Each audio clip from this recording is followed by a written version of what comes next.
جو لوگ فطری طور پہ روحانی طبیعت کے ہوتے ہیں، جن میں اللہ تبارک تعالیٰ نے فطری طور پہ کثافتیں کم رکھی ہوتی ہیں، لطافتیں زیادہ ہوتی ہیں،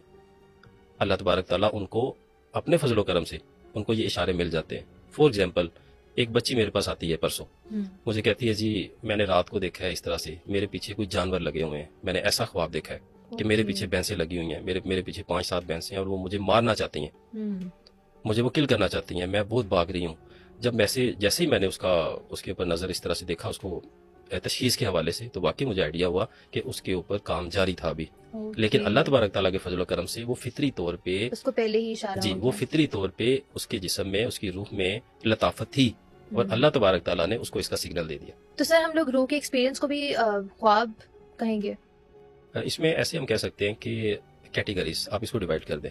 ایک لے مین کے حوالے سے اور ایک ایسا اسٹوڈنٹ جو کہ تصوف کے راستے پہ گامزن ہے، اپنا روحانی سفر طے کر رہا ہے اپنے مرشد کے دست شفقت کے ساتھ. اس میں یہ ہوتا ہے کہ جب مرشد مہربان ہوتے ہیں، ان کے اوپر ان کو پیار آتا ہے، اس کی محبت وہ دیکھتے ہیں، تو وہ ان کو مختلف جہانوں کی سیر کرواتے ہیں. بعض اوقات وہ میڈیٹیشن کے دوران مراقبے کی صورت میں ہو جاتا ہے، اور بعض اوقات خواب کی صورت میں ہو جاتا ہے. ٹھیک ہے. ایک دفعہ میں ہی بہت سارے جہانوں کی سیر بھی کر سکتے ہیں، لیکن بعض اوقات ایسے ہوتا ہے کہ آفٹر سم ٹائم گیپ دے کے آج جہاں تک، کل اس سے آگے، کل اس سے آگے، کل اس سے آگے. اسی طرح سے اس سفر کو جو ایک روحانی اسٹوڈنٹ ہے، ایک جو اسپرچول ایک فٹ پرنٹ پہ چل رہا ہے اپنے مرشد کے، وہ ساری یہ چیزیں سچ میں فیل کرتا ہے، اور اس کے ساتھ ایسا ہوتا ہے اور یہ پاسبل ہے. اور جو حصوں میں خواب آتے ہیں کہ اگر سپوز ایک انسان سو رہے ہے اور اس کی آنکھ کھلتی ہے، ٹھیک ہے، اور پھر اگر وہ دوبارہ سونے کی کوشش کرے اور اس کو نیند آ جائے تو وہیں سے خواب کنٹینیو ہونا، تو اس کا کیا مطلب اس ہے؟ طرح کے خواب یہ بھی بڑا اچھا آپ کا کوشچن ہے. میں یہ ضرور بتانا چاہوں گا آپ کے پروگرام کے توسط سے جو ہمارے ناظرین دیکھ رہے ہیں، جو اس طرح کے خواب آتے ہیں وہ عموماً خواب نہیں، ہم انہیں مشاہدہ بولتے ہیں. اب یہ جو مشاہدہ ہوتا ہے، اس کا مطلب یہ ہوتا ہے کہ آپ کے جو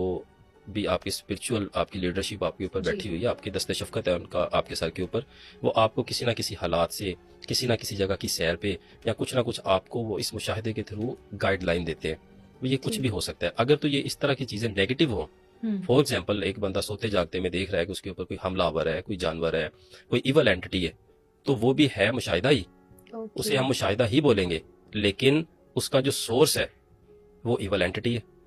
ٹھیک ہے. اگر وہ اچھا خواب ہے، ایک شخص اپنے مشاہدے میں اس طرح سے سوتے جاگتے میں اس کو خواب آتا ہے، پھر ٹوٹ جاتا ہے، پھر وہ دوبارہ سوتا ہے، پھر اسے شروع ہو جاتا ہے، اور اس کا سفر کیا ہوتا ہے کہ وہ مکہ مدینہ شریف کی حاضری کر رہا ہے، کہ وہ خانہ کعبہ کا طواف کر رہا ہے. اکثر ہوتا ہے، اکثر گھر کی خواتین ہمارے پاس آتی ہیں، بڑی خوش ہوتی ہیں ماشاءاللہ، جی دیکھیں آج میں صبح 3 دفعہ اٹھی ہوں، جب بھی میں سوتی تھی دوبارہ ایسے شروع ہو جاتا تھا کہ میں